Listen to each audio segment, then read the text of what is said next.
Buenas tardes con todos, mi nombre es Robert Barón, soy residente del segundo año de pediatría de la Universidad Nacional Mayor de San Marcos. En estos momentos nos encontramos en la unidad de telesalud realizando una telecapacitación sobre el síndrome nefrótico en pediatría. Nosotros debemos recordar que el síndrome nefrótico es una entidad clínica caracterizada por una proteinuria masiva, que esta proteinuria masiva va a traer consigo ciertos componentes endocrinológicos y ciertas respuestas en el organismo que van a traer consigo una hipoalbuminemia, un edema generalizado, hipercolesterolemia. El 15 al 30% de la etiología de esta enfermedad puede llevar a una enfermedad renal crónica, en este caso estadio terminal. Para el año 2015 se consideró que tuvo una prevalencia de 16 por cada 100.000 niños y que el pico máximo o pico de aparición importante se daba entre la etapa preescolar y la etapa escolar. Es importante el conocimiento del síndrome nefrótico y de los estudios genéticos, ya que con esto nos van a ayudar a la terapéutica y el pronóstico de la enfermedad. Sobre todo la edad de aparición va a ser un factor importante para nosotros determinar el mismo. Bien, con respecto a su definición, la clínica general lo define como una enfermedad glomerular caracterizada por una proteinuria mayor de 40 miligramos metros cuadrados hora, hipoalbuminemia menor de 3 gramos sobre decilitro, edema, dislipidemia y alteraciones endocrinas. Puede ser de causas congénitas y de causas no congénitas. Conociendo esto de las causas congénitas en menores de 3 meses de edad y que por lo general son de etiología genética, mientras que las no congénitas pueden ser idiopáticas y secundarias. Normalmente, si nosotros hacemos un corte del glomérulo, podemos ver una estructura anatómica donde podemos observar la arteriola eferente, la arteriola aferente, vemos la cápsula de Bowman y vemos un componente importante que es la composición de la membrana o la barrera de filtración glomerular, que está determinada por el endotelio fenestrado, por la membrana basal glomerular y los podocitos, que el cual estos se llevan en gran importancia, ya que en la lesión podocitaria, por alteraciones ya sea inmunológicas, ya sea por componentes estructurales y funcionales, van a ocasionar una pérdida de la potencial o la carga electronegativa que tiene esta barrera protectora y va a permitir el filtrado de ciertas proteínas hacia el nivel de la orina y va a traer consigo ciertos componentes o alteraciones en el organismo. Los mecanismos inmunológicos implicados van a estar mediados por las células T, un gran componente importante como es la expresión de la interleuquina 13 como proceso inflamatorio, pues, ¿no? Entonces causa lesión podocitaria que trae como consecuencia la proteinuria. Las células B podrían estar directamente implicadas, pues, ¿no? Se ha visto estudios donde se administran medicamentos como el rituximab que produce disminución de las células B y con una respuesta favorable, pues, ¿no? No se tienen muchos estudios actualmente, pero se menciona esto en esta literatura.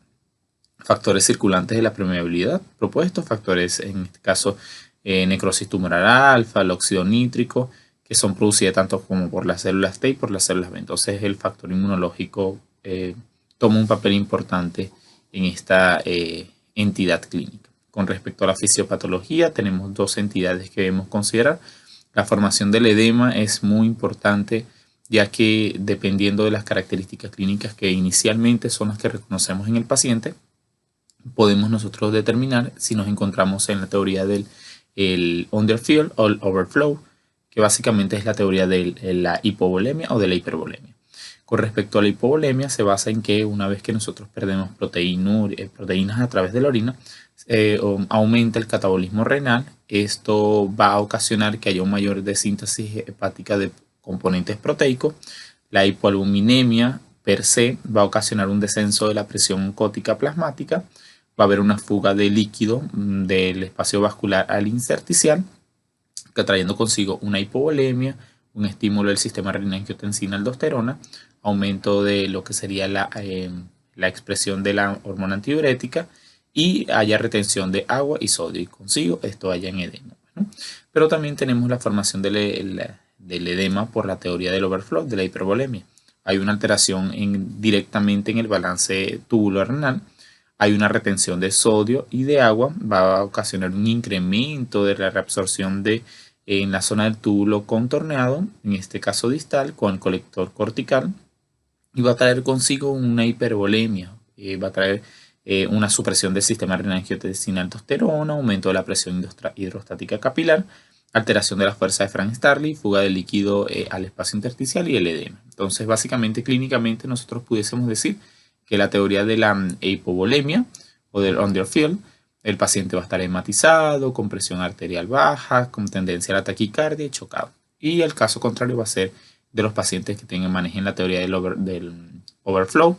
En este caso, presión arterial van a estar con tendencia al aumento, va a estar con más rosado, el paciente va a estar, en vez de ser taquipneico, va a estar taquicárdico, va a estar bradicárdico, pues, ¿no? Pero esto va a ser como que ciertos indicios para nosotros poder determinar y ayudarnos con respecto a la clínica y bajo el concepto de cómo podemos nosotros ayudar al paciente.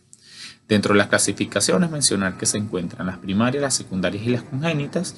Y las primarias, lo más importante aquí es el estudio del síndrome nefrótico idiopático por la edad de aparición que por lo general se da entre la edad de los preescolares y escolares, siendo un pico de incidencia importante entre los 4 y 6 años de edad.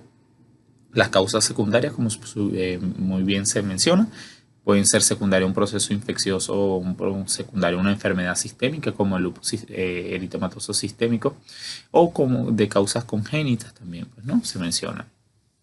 Acá para mencionar, pues, ¿no? Como componente importante, la expresión de ciertos genes, tanto como que son proteínas, o bueno, son genes encargados de identificar o de codificar ciertas proteínas. Por ejemplo, la NPHC1 codifica a la proteína nefrina y esta va a estar relacionada con el síndrome nefrótico finlandés, mientras que la NPHS2 va a estar relacionada con la proteína podocina y esta por lo general se relaciona con la glomerulosclerosis focal y segmentaria. Bien, el síndrome nefrótico primario idiopático es importante mencionarlo porque este es la causa más común de síndrome nefrótico infantil. Representa más del 90% de los casos entre 1 y 10 años de edad y el 50% es muy escaso que se presente después de los 10 años de edad. Por lo general, en la biopsia renal hay borramiento difuso del proceso del pie a microscopía electrónica y cambios mínimos llamados por la enfermedad de que no hay muchos componentes alterados en la lesión podocitaria.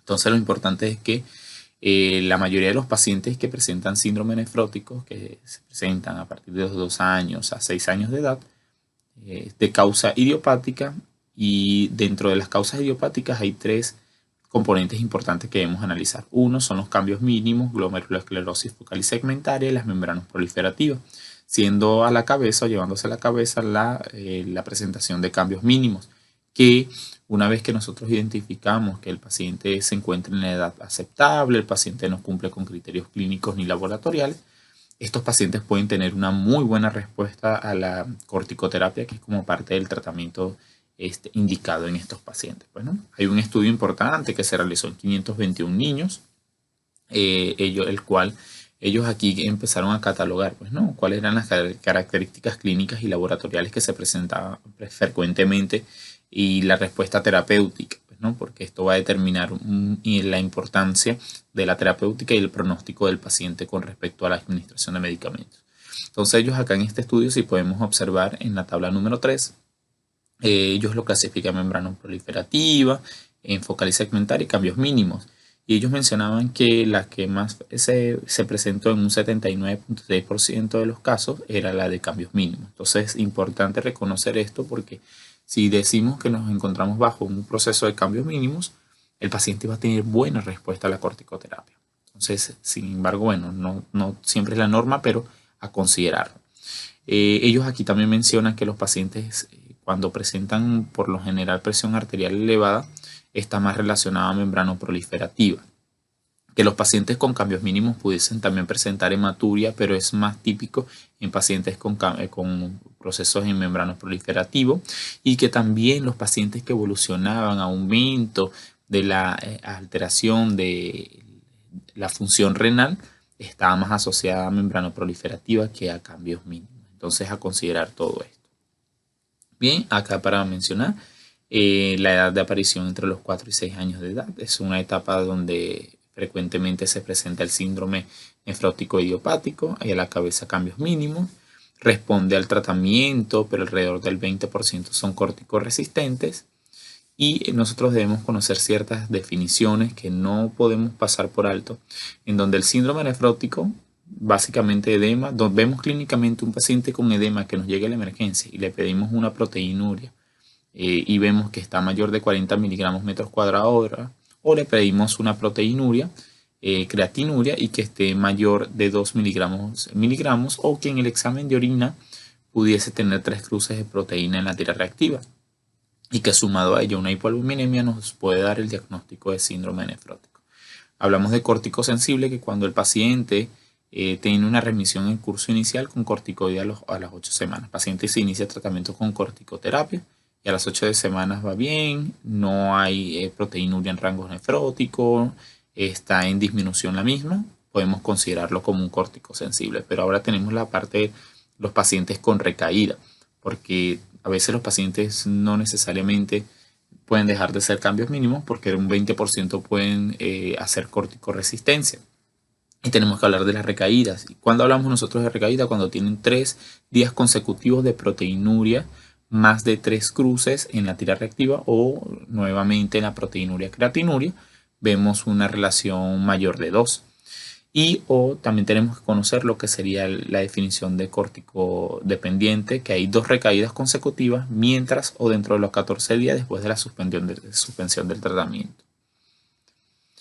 Es importante reconocer que hay pacientes con síndrome nefrótico resistente a los corticoides, bien, y que muchas veces los pacientes cuando no van bien con el tratamiento iniciado, tenemos que buscar la causa. El paciente se aleja que fuese cambios mínimos y que empieza a tomar a consideración la biopsia renal. Cuando nosotros podemos considerar toda la toma de biopsia renal, por ejemplo, la CADIGO en el año 2012 menciona que el paciente no tenga buena respuesta a la corticoterapia, que tú sospeches de otra causa patológica o otra causa que le esté ocasionando esta proteinuria importante y que haya disminución de la función renal. Entonces los pacientes con cambios mínimos, con disminución de función renal, por lo general no va, es otra causa. Entonces a considerar.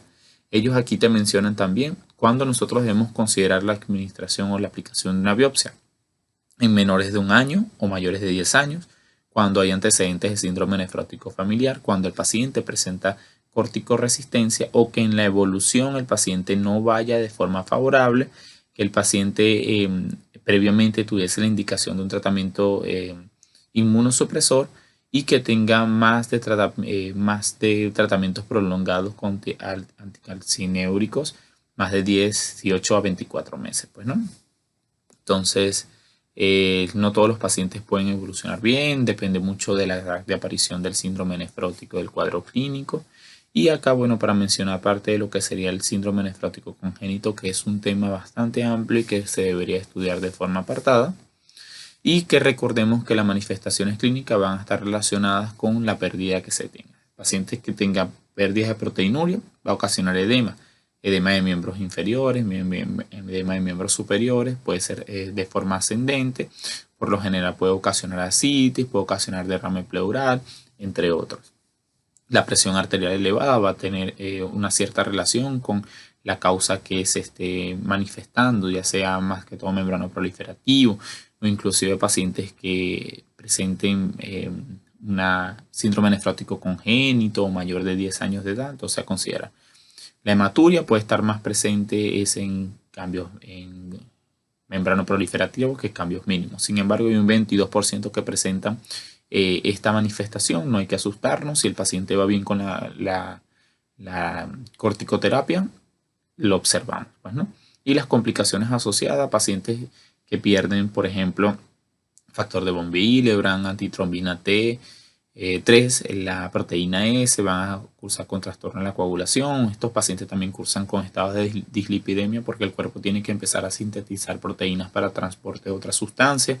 El paciente también va a perder inmunoglobulina G, parte de nuestra respuesta inmunológica. El paciente también puede presentar pérdidas de opsoninas, entonces nos predispone el paciente a procesos infecciosos frecuente por gérmenes encapsulados, ¿no?